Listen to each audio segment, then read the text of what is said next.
Event, and I'm joined now by Mr. Zhao Houlin. Did I say that correctly? Yeah, correct. Correct. Yeah. Thank you so much for joining us. Okay, so the ITU, your presence here, how important is it? Yeah, as you know, ITU means International Telecommunication Union.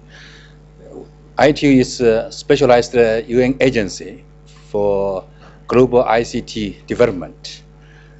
We are here just as partners or co-sponsors of this very important initiative of South Africa in Durban 2012.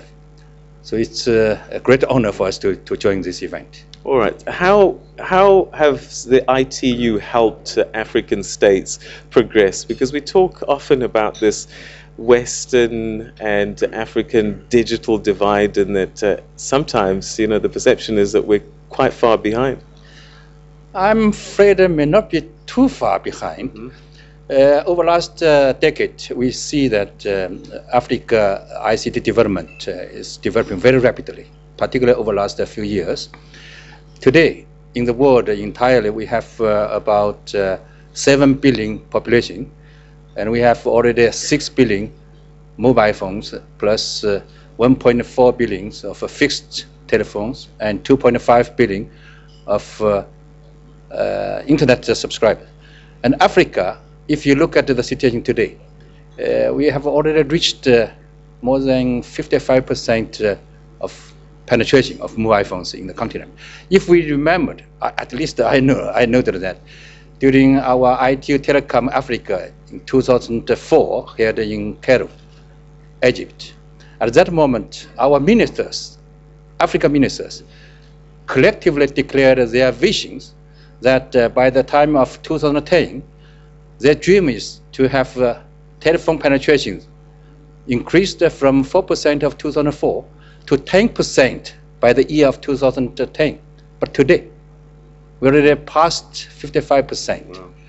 And compared with the other continent, Africa is the farthest changing continent in the world. And we are catching up. You know, last week I was in Asia. I told my Asia friends that look at Africa, it's developed so rapidly. Maybe in the near future, Africa will bypass Asia Pacific. Wow. All right, and I think that's... I'm not joking, huh? Yes, I'm not joking. Sure, absolutely. And that's a great place to stop this conversation. We've run out of time, but Mr. Zhao Houlin, thank you very much indeed. See us here. I would like to also conclude this short interview by saying that ITU, as a UN agency, we try our best to help Africa. For example, in 2007, we organized the Connect Africa Summit. And then we found... Unfortunately, this is live TV, so I'm going to have to cut you there. But I'm sure we can carry on with the conversation here in a short while. Thank you very much indeed for joining us on the program. It's a pleasure. Thank you very much.